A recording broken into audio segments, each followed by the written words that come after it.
Hello everyone, Will the Outlaw here, and today we're going to be taking a look at Transformers Studio Series 86 Swoop.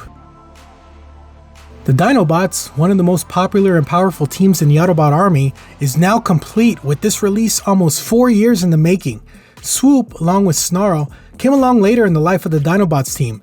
Even though he is on the younger side, he's still a valuable member of the Dinobots. It doesn't hurt that he's the only one that can fly. Being the last of his team to be released, and considering how fantastic the other Dinobots have turned out, Swoop has a lot to live up to. However, he does have the added benefit of learning from past mistakes. Let's check him out and see how he turned out.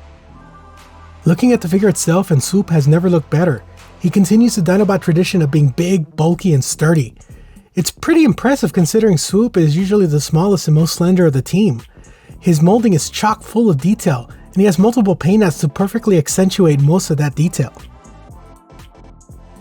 Out of all the other Dinobots, I think I like the colors in Swoop the best. The blues, grays, and other colors are very sharp and work so well against the sculpted detail. I especially like the chest and torso.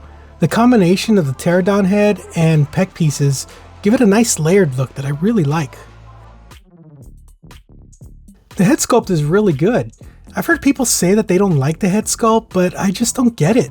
This sculpt is just as good as any, and it's nicely painted and detailed. His articulation is not too bad. Head is on a ball joint, which is on a hinge for some downward motion. Shoulders go up, down, in and out. Bicep swivel, 90 elbows, wrist swivel, waist joint, hips that go up, down, in and out, thigh cut, double jointed knees, foot movement with an ankle tilt. Swoop is big and chunky with long limbs and is a blast to pose. There is one big problem though. His chest pieces don't like to stay pegged in place. Every time you try to move the arms, the chest piece moves along with it. I swear it's Sandstorm all over again. The pterodon head gets in the way of the waist swivel, but it's easy enough to move out of the way for more movement. Swoop comes with his iconic missile launchers that can attach to his wings, or they can be wielded by hand. The best part of these is that they are blast effect compatible and look awesome with the firing missile look. He also comes with not one, but 2 swords. Why 2 swords? Well, one of them is his and the other one can be given to Grimlock, so that he is now finally complete with his full arsenal. Me, Grimlock King indeed. Swoop's transformation is easy, really easy. Honestly, the hardest part is getting the chest piece in place after you get his head out. I especially like how the wings unfold. They have a nice wide spread, but the design allows for the wings to be fully put away in robot mode without bulking them up in the back. It's really simple but clever engineering.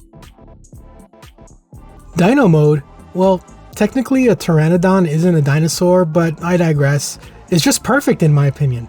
Aside from Grimlock, Swoop has always been my favorite Dinobot, and this figure further solidifies it. His wingspan is very impressive and large, and the wings are covered in paint and cyber detail. The greatness doesn't end there though. The robot legs fold up on his back, revealing not only his adorable dino feet, but it reveals tiny little boosters. Unfortunately, they aren't blast effect compatible, but that's okay. At least they are there, and I really appreciate that attention to detail. This Swoop is surprisingly very well articulated, with him having some up and down head movement. His mouth can not only open, but check this out, blast effect compatible! His wings have movement with one hinge at the center, and a little more if you unpeg the wings from the arms, but not that much more. I especially love the fact that he can just stand there and chill, while Cup tells him the good parts of the Petro Rabbit stories.